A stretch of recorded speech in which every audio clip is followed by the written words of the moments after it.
Hey, friends! Welcome to the Swing My Heart podcast. Come join me, your host, Nicole, for some hope filled conversations about heartfelt entertainment that makes your heart swing. Hey, Hallmarkies! Welcome to the Swing My Heart podcast. I'm your host, Nicole, joined by my friend Catherine to talk about Finding Mr. Christmas, Season 2, Episodes 1 through 4. And of course, this show is hosted by the wonderful Jonathan Bennett and fabulous Melissa Peterman. Thank you for having me. I'm excited to chat. Yes, and this is the first time that I'm reviewing a reality show, so We're going to wing it together. And like reality, sometimes it's a hot mess and sometimes it can be a glorious, you just unexpected moment. So yes. let's just have some fun with it. Yes.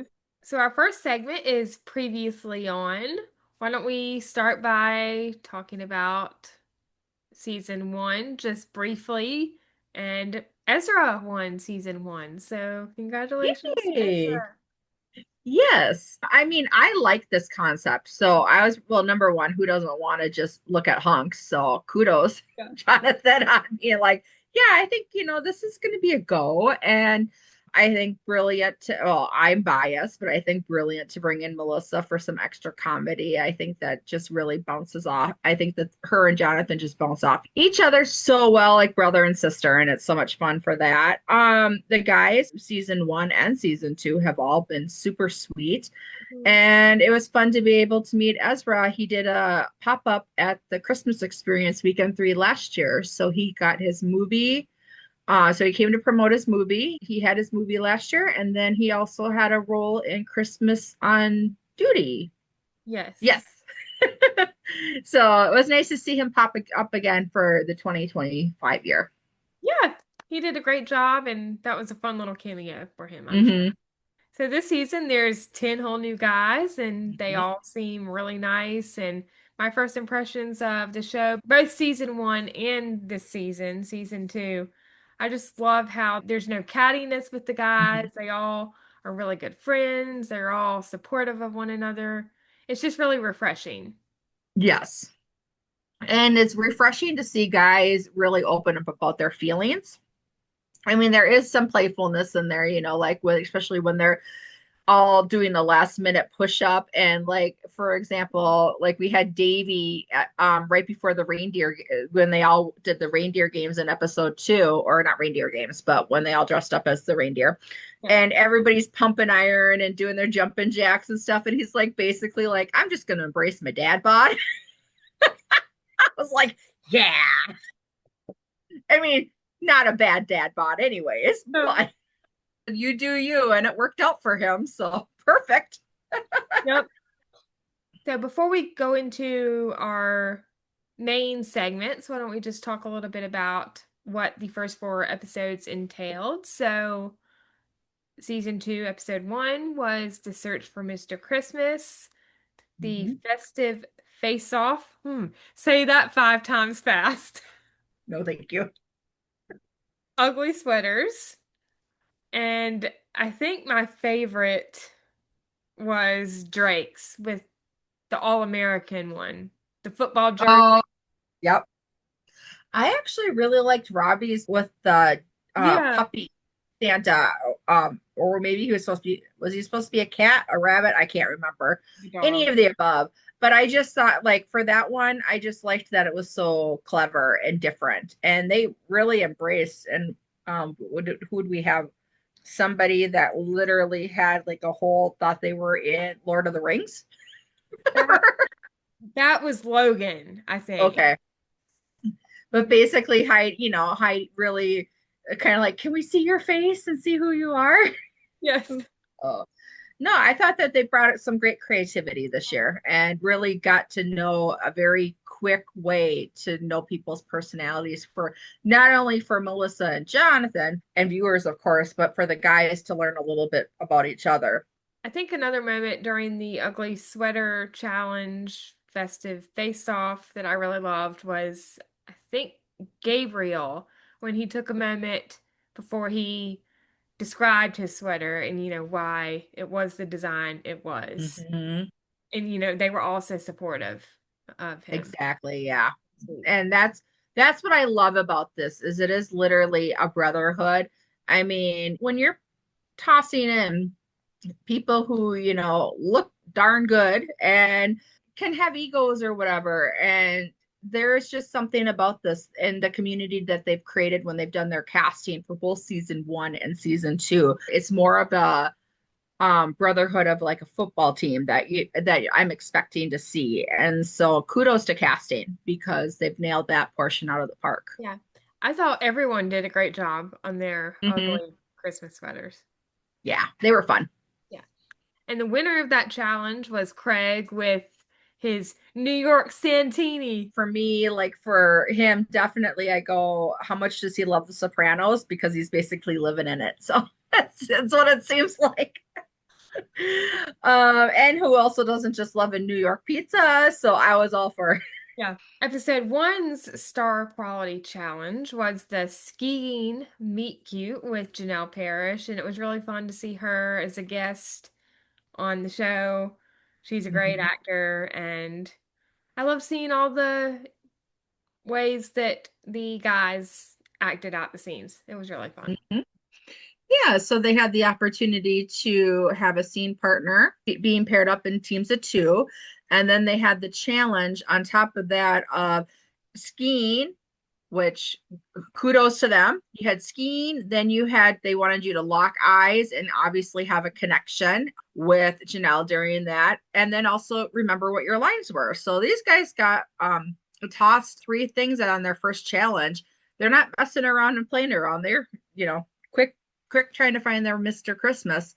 And I thought that they all had raised to that challenge. Yeah. And how cute were Melissa and Jonathan's snowsuits, ski outfits were. Yeah. I love I love the 80s back again.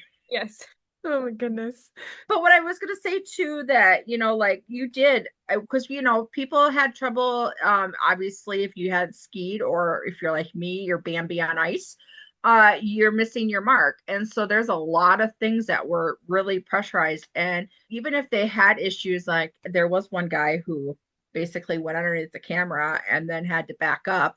And I just really give them kudos for staying in the moment as much as they could, even knowing the fear that they all had about, especially doing this in front of all your new peers too.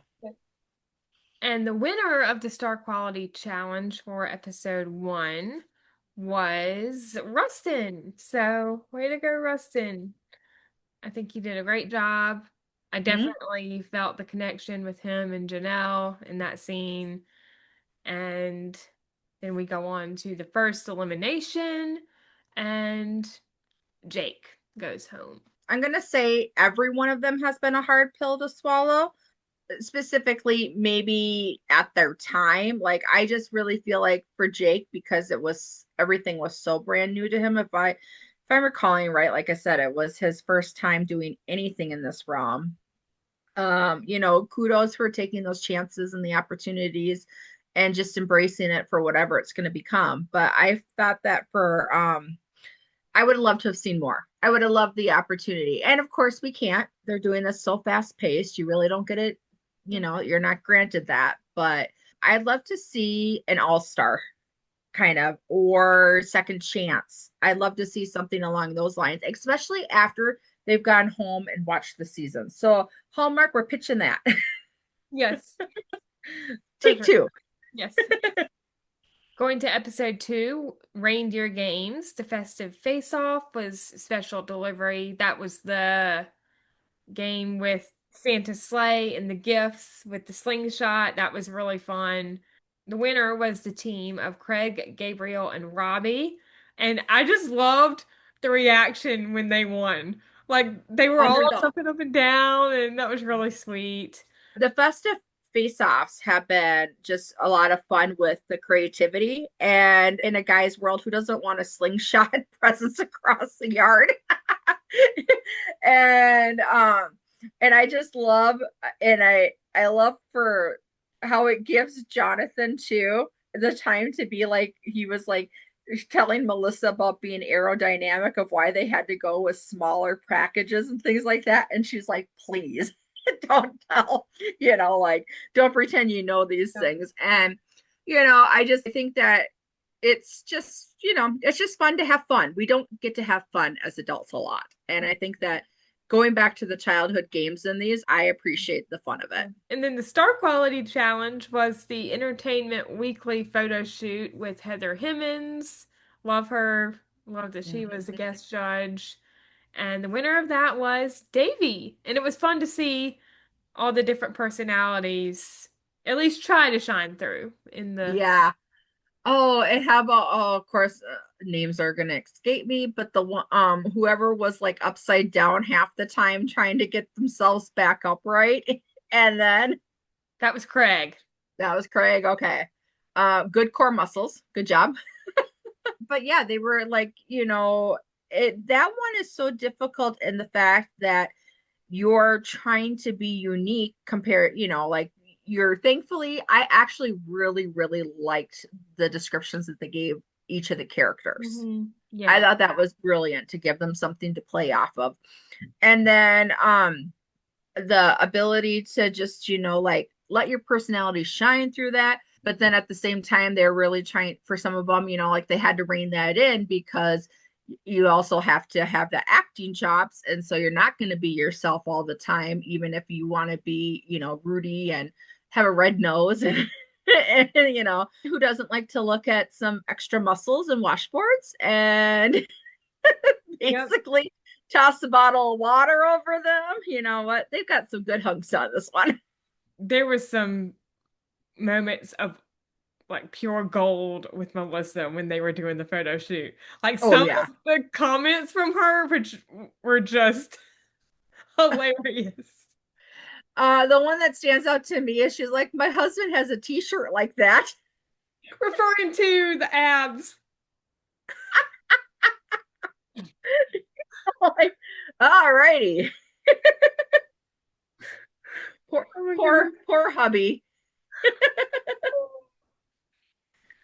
And I wrote another one down, and it was when Robbie threw his scarf, and she's like, "It smells like Mr. Christmas." That and wasn't she running after other ones that Maybe. were throwing, yeah, all of a sudden articles of clothing were being thrown everywhere. She was collecting them there for a little bit. Oh my gosh. You know what? I'm sorry, she's got such a hard job. Didn't she say at one point, "This is my job"? Yeah. Well, I'm sure she pinched herself numerous times in the time of that film, being like, this is my job. Okay. Yep. And going to the elimination, Drake. It was disappointing to see Drake go because he was one of my favorites. Mm. Once again, I just feel like we just don't have enough time. And so by not having enough time, all of a sudden you're just like, I want my take two because every one of them was a disappointment when they left. Going to episode 3, Riding into Romance, the festive face-off was the gingerbread houses. And the winner of that was Robbie. And then the Star Quality Challenge was Cowboy Christmas with Allie Sweeney when they did the scene with the horse. And the winner was Marcus. So way to go, Robbie and Marcus. I mean, hello. As we like to say in the When Calls the Heart universe, the good episodes happen episode 3. And were those horse scenes hot? even Um, even when the horse did not behave, as Melissa said, they could saddle her up or whatever it was. yeah. There were a couple of them that at the end of the scene they gave that look after Allie had already ridden away, and I was like, okay, pull out the Uh-huh. fans. I had my fans out after that one. Rustin for sure. His was basically like when they were literally like, "You've been rusted," and I'm like, "Who hasn't?" Rustin. Because hello, Oh, we've all been rusting. yeah, I think, or was that during the photo shoot? I can't remember for sure. No, No, that was because remember because at that point after his, or it was, I believe it was his, I don't need these blankets. I don't need, like, Yes, because that's it was right. literally how hot it was. Like, I think you're just sitting there staring like, am I really watching this? And episode 3 is fire. Yeah, you're right. It was Yeah. it was the riding scene. Yeah. And there was one who once again had no experience riding a horse, Yeah. and then to be able to do that, so they're really, tossing them in there because you might not know what your set is going to be when you show up and who your co-star is going to be. And as we all know, animals and babies are your nemesis a lot of times on set. Yeah. But everyone did a great job, and I really loved all the gingerbread houses. It was fun to see Allie. And then going to the elimination, Logan was the one sent home for episode 3. Once again, and I think, in that one, I think there's a lot of nerves, and I also, if I Yeah. recall right, his horse wasn't necessarily, Mhm. when you're trying to concentrate on that and then try to gain that chemistry. And Remember yeah, that. it's sad to see any of them go. Yeah, for sure. And then going to episode 4, a very merry talent show. And the festive face-off was the snow relay race with the candy canes. The winner was Angel. Way to go, Angel.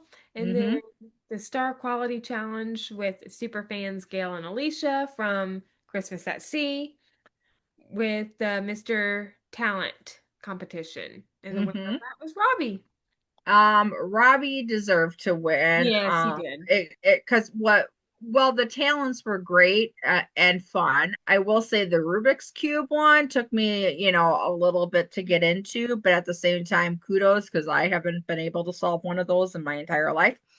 And then to do that while you're balancing on whatever hoverboard or whatever he was on, extra kudos.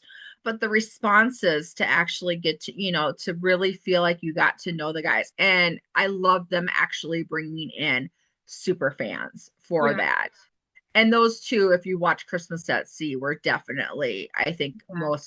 most people's favorites. They just were fun. And so extra smart to kind of let there be familiar faces that people feel is a good representation of the community because they've already seen them.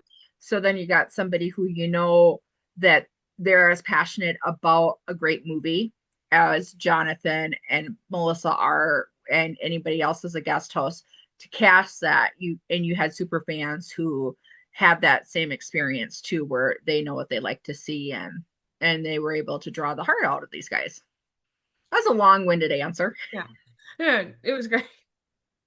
Yeah, it was great. And for Robbie's his line during his, I guess, comedy skit that made me laugh was when he said, "In November, I'm finding Mr. Christmas, but by January, I'm finding my elastic waistband."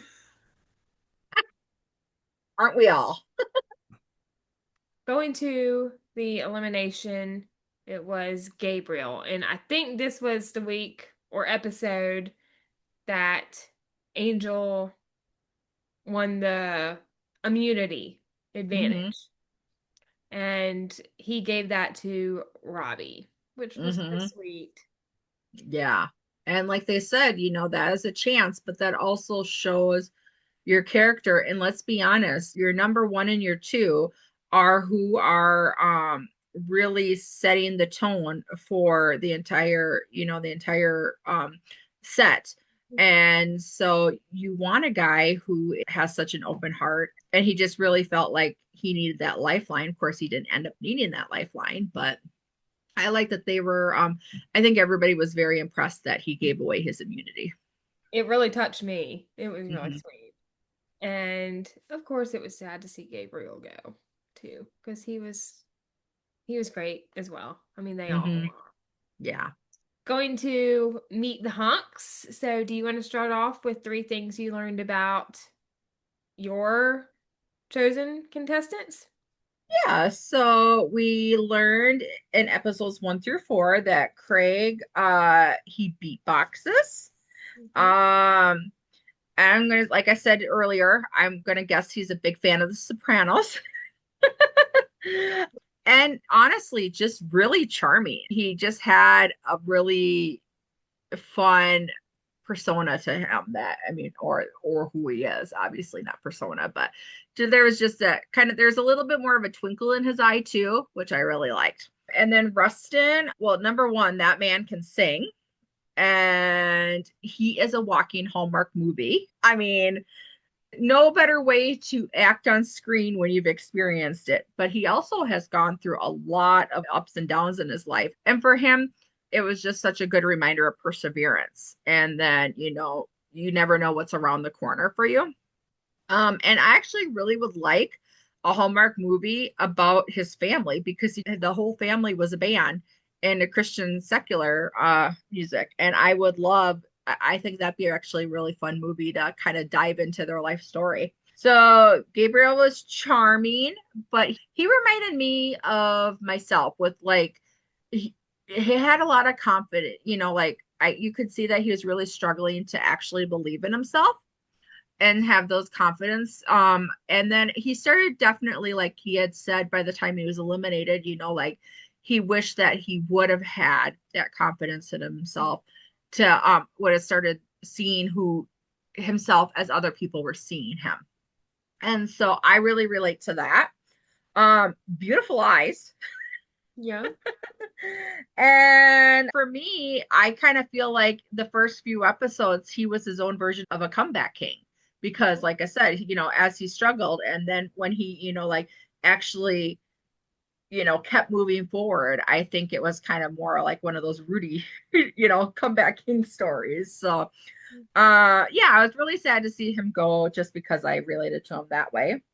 Also had Jake, NFL player, basically taking a chance and to me, it was like you didn't even have to tell me he was an NFL player to know that he had been an NFL player. I just think that, like he rough and tough, but super sweet and soft in the interior. And so my sadness is not really being able to get to see that teddy bearness as much as I think we could have. So fingers crossed for take two sometime. And then for Marcus, I just thought that he was playful Mhm. and that he definitely loves his mom. Yes. And who doesn't love somebody who loves their mom because it's also a sign of respect, I think. Yeah. Another person who just really, I think, likes to have fun. And so I kind of feel like with Marcus too, he's also somebody who wants to put other people. I think for all of these guys, but for Marcus, I think he's specifically a huge personality trait for him is somebody who wants to put others first. Mhm. Yeah. And so that's darn attractive in a person. Yes. So those are my hot takes on those guys for episodes 1 through 4. So of course I chose the other five honks: Angel, Davy, Drake, Logan, and Robbie. First with Angel, I wrote down that one of his holiday traditions was watching Hallmark movies. I think that was in the first episode. He's been acting for 12 plus years and had minor roles, but no lead yet. And I wrote down four. His mom was a single mom and she had multiple jobs, and he always ate cereal when he was Mm-hmm. younger, when she was at work and he would be home. Self-taking, Yeah. self-reliable. And he's a bartender. And then Davy, he recently became a new dad. His son Soto was born 8 weeks ago. So I guess 8 weeks prior to filming Mm-hmm. Finding Mr. Christmas. He was roommates with Gabriel for a while, which was a fun fact. Mm-hmm. I loved that they already had a good rapport with each other. Mm-hmm. When he and his brothers were old enough, their holiday chore was putting up Christmas lights with their dad. So that was a fun little fact. And that one, I think, was when they were building the gingerbread houses. Going to Drake, friends and family would describe him as a golden retriever because of his high energy and delusional optimism. I loved that. He has been modeling for 9 years and he always sees the silver lining in everything. I think that was one of the last things he said after he had Mhm. been eliminated. And I think that's a good outlook. Mhm. And then Logan, very crafty and creative, a self-proclaimed nerd, and growing up he fell in love with fantasy. Hence the Lord of the Rings type of ugly Christmas sweater. He didn't come with an ugly Christmas sweater. He came with the whole outfit. Yes, with the hat. Yep. And then Robbie, his mom was a huge fan of Hallmark movies. He grew up in Massachusetts and had a drama mentor in high school that really shaped his life. So it's been fun to learn about all the guys on the show Mhm. and a little bit of their backstory. Yeah. Going to Holiday Heartbeats, what would you say over these first four episodes is the most honest moment or most vulnerable confession? I think for me, it's got to be Robbie, just because of the thing that you regret and or would do again. And I mean, when you've lost somebody, especially a parent, and you didn't allow yourself for whatever purpose or listen to them, and and there's that guilt that you carry around in some of that aspect and things too. So I just, that one out of all of them was the one I think that would stick with me no matter what. But it's also part of a story that I've lived with, losing a lot of loved ones that were unexpected or whatever too. So never enough time. And then honestly, for me, I'm just so blown away by how open the guys are with each other. Yeah. And it's not, you can tell it's not fake. It is genuine that they are there just, they're on this journey. They've got this little Boy Scouts pack that only knows this experience with each other, and I definitely think that they are a group of people who are friends. And if you're looking, like one of the things that you look at too as they're promoting their season two, you're seeing a lot of season one crew together, and also with season two supporting each other at the different showings that they're having. And I just think, that's exactly what this Hallmark world is at the core, is community. And I think that to see it actually playing out as it's we're developing it on screen is pretty dang cool. Yeah. I wrote down most honest moment or most vulnerable confession as the guys' conversation before the episode 3 star quality challenge when Marcus is talking about his mom. Mm. That was a really touching moment. And like you said a few minutes ago, it's always good to see a guy who loves his mom because it Hmm. shows respect. It would be the guys really supporting each other. But you know what, actually, I really like too? You can really tell how much Jonathan and Melissa are rooting for them.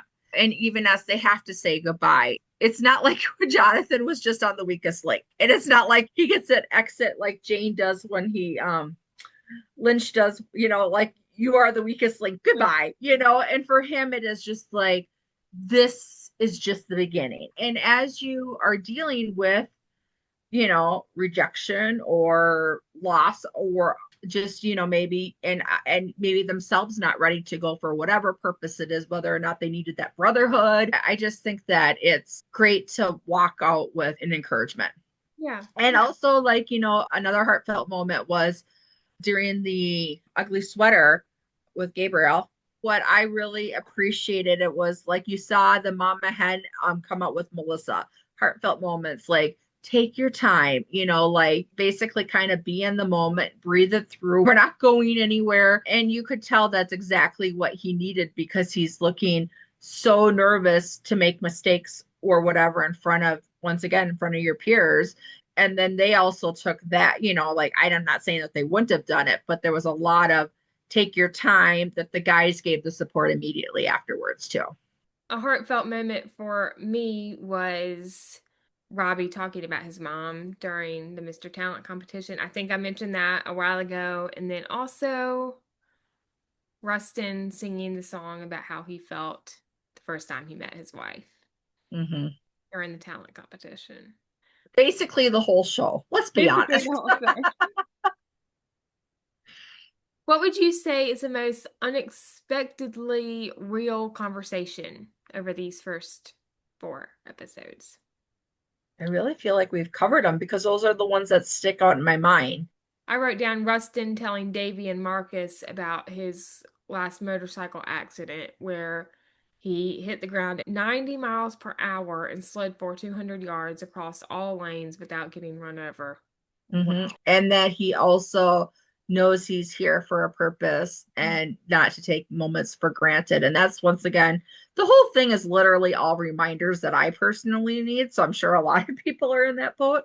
Yeah, that one definitely was something that stuck with me too. Because I had it not similar to that extreme, thank goodness, but I was driving our freeways in the like January, February months, and all of a sudden my defroster stopped working Mm. and I had all of my windows fogged up and I was already on the freeway. Wow. And I went over because I had no choice. I went over the lanes, but I went over the lanes blindly. And so to have just that little, like you literally get to the side of the road, or in his case, while you're obviously broken because there's no way he didn't break things, he's still like, it's either a second chance or it's like I didn't deserve that grace that I got. And I still have those moments when I go over that hill where like I shouldn't be here, but by God's grace, here I am. And I really feel like you can definitely tell that is how he lives his life. Yeah, it was a great conversation. And what would you say is the funniest confession or moment over the four episodes? I actually just think that the challenge of like basically that reminds me of a slip and slide. And Oh, literally that they're, you know, and as they're like sitting there mentally, like, okay, I'm really athletic. This should be no problem. And you're like, oh my gosh, like I can't do this thing slow. And then how they didn't want Jonathan to feel left out. So that's and that was unscripted. yeah, I wrote that down. Yeah. I mean, anything that's messy and funny and I'm not the one getting hurt, it works for me. I also wrote down a confession or a comment, and it was from Craig after the episode two festive face off when his team won. Robbie the Lobby is king. Oh, yes. And he was just like flabbergasted that it was a natural talent for him because he's like, I've never touched, one of these in my life. And those are sometimes, I love when you discover things that you didn't know about yourself. Going to peppermint hot takes, what was your favorite Melissa hot take of these first four episodes?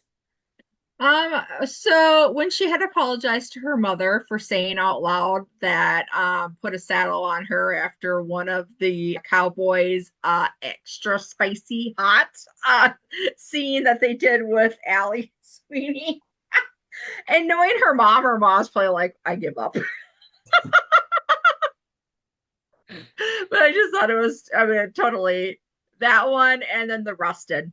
That one, I'm telling you, episode 3 was my favorite so far. It was just literally, woo, still fanning myself. We just got rusted. We just got rusted. Send a search party. I just got lost in them. Episode one about Gabriel's eyes. Also, be the wings, Angel. I feel like that was the photo shoot. Probably, yeah, because they're flying up and things like that Yeah. too. Yeah. Oh my gosh. I'm pretty sure she said something else too about like that was when she was fanning herself of, I love my job. That was like Chariots of Fire for a second, referring to Gabriel, I think, when Yeah. doing that. And I actually did make that edit afterwards. I was like, it was Chariots of Fire until like boom. And then anytime a bell rings, Angel gets his wings. I'm telling you, she's the best with some great comedy. One-liners are her specialty. I think the one about Davy during the photo shoot was probably one of the best ones. My husband has the same shirt. Yeah, poor hubby. Though I'm sure he's like, once again, like, okay. For Jonathan, what was your favorite words of encouragement from him? I can't remember if it's in 1 through 4 or not, but where he's basically like, I see myself in you. And oh, yeah, yeah. The only person who needs to have the confidence is we know you're a star. You just are the only one. Then once you do, your world is going to, just open up. And it was just basically like, if you would only see yourself the way that we see you. Yeah, I think it was about Drake. Okay. The more you open up, the more you show us who you are, the better you're going to do as actors in this competition. That was Very episode true. 1 to, I can't remember for sure. It might have been Logan in the ugly Christmas sweater competition. Which makes sense because literally he hit himself completely from head to Yeah. toe. Yes. Hmm. So going to cookie crumble moment, what would you say is episode 1's biggest fail, mishap, or oops? Sending Jake home. Other than that. Well, because there literally was the oops on the ice, making them have to do your Yeah. first challenge, and it's that like intense. Is I mean, they rose up to the challenge, but I also kind of feel like it's a little mean. Yeah. I So, otherwise, I can't think of anything in that one. I would say Drake going past his mark and falling and then blocking Janelle's camera Yeah. was unfortunate. He worked as hard as to He get did. himself back. Yeah, I mean, he knew it, and he was definitely trying to. Yeah. For episode 2, what would you say is the biggest fail, mishap, or oops? I wrote down Craig dangling. Yeah, that one was probably mine too, with him flipped up and down. But I think when Robbie came out and he's like a head, like Mhm. deer in headlights once he realizes that there's a crane involved and everything like that too. And obviously they're trying to beat the light and things like that. So it's just kind of like jump in. I wouldn't say necessarily crumble. I just think that it's a little hard when you're nervous. I'm not a hype person. Are you a hype person? Sometimes it depends. I mean, like, I don't think that I would be able to here's the thing is when you're accepting a role, what's part of it, and so like you're not necessarily thrown into a lot of situations like that you're unaware of. Mhm. And so they really are true about being better and bigger than they have been and the challenges they're doing. Well, there's still real fears in there, and you really kind of did see it with him. So kudos for overcoming it. But in that way, I'd be like, myself would be like, I don't know if this is worth it. Yeah. And then for episode 3, I wrote down Logan missing his lines in the scene with Allie. That was really Yeah, unfortunate because I know they were all trying. yeah. And that was also another one where he was the horse wasn't his friend. And I mean, and once again, that's completely out of your control, same as when a baby gets upset or has a messy diaper. I mean, things like that you just can't help. And it's unfortunate that, that is sometimes what takes you out, and that there isn't a second chance when in real life there could be a second chance. And then did you write any down for episode 4? I'll be honest, the Rubik Cube thing was a miss for me, and the beatboxing. Like, that's just not, I mean, it's fine, Yeah. but, like, if you're there, why aren't you doing like a monologue for acting or something like that? That's the one hit. I mean, you have to have an all-rounded personality. Like, I think Angel with the dancing. Like, I think that's fun and different, but I mean, basically just doing a deck of cards, it's probably not what's going to be your character is going to be based out of. So I really am not like a huge fan of the talent show because I feel like it's kind of a fluffer piece. I see what you mean. Yeah. But the questions asked after the Yes. talent thing Uh-huh. was where the real meat was. And Mhm. so I Yeah. keep those. I just don't know if we need the talent portion. Yeah. So going to tinsel theory time, who do you think is the dark horse of this competition that's left after the first 4? Dark horse meaning underdog or the Yes, one meaning that underdog. I think Angel. I was gonna say Angel too. Yeah, I actually like once again, I know we're not discussing it, but when we get to episode 6, it's like, whoa, where'd that guy come from?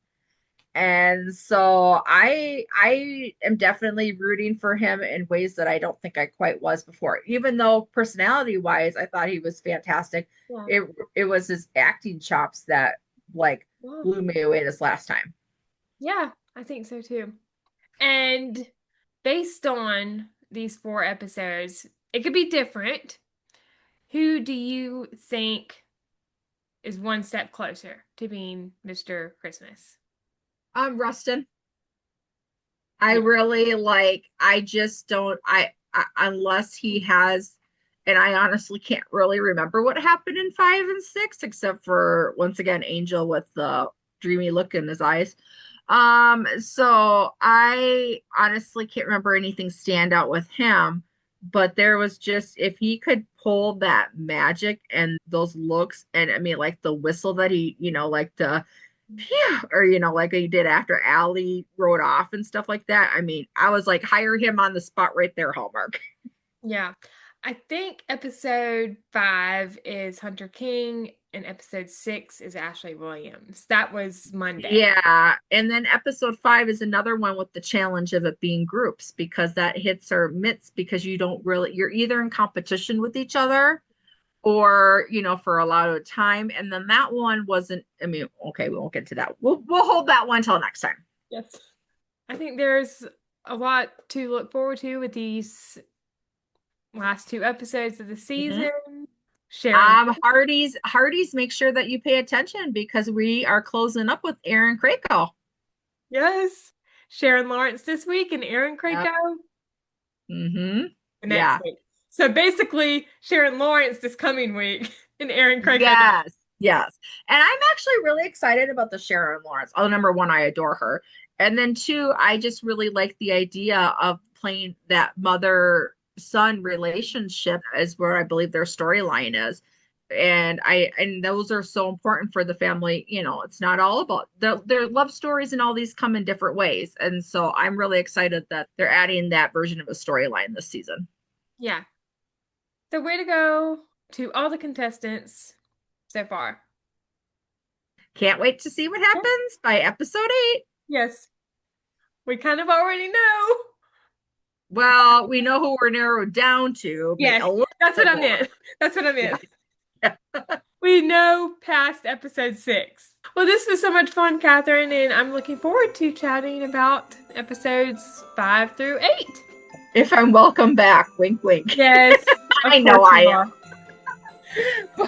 Oh, like, well, you know what? I say that for a first reality review. Good job, Nicole. Oh, thank you. I tried. All right, Hallmarkies. Well, I think that concludes our review of Finding Mr. Christmas, Season 2, Episodes 1 through 4. If you enjoyed this episode and are watching on YouTube, you can like this video and share your thoughts about the first 4 episodes and who you want to win Finding Mr. Christmas and who you think will win this season in the comments. If you are listening on Spotify, make sure to rate and review, as your feedback is always greatly appreciated. If you want to stay up to date on all of my episodes, you can subscribe to this channel on YouTube and follow along on Spotify, and make sure to turn on the bell so you are alerted when those new episodes are posted. You can also find the podcast on Facebook, Instagram, and Threads at Swing My Heart Podcast, and Twitter at Swing My Heart Pod.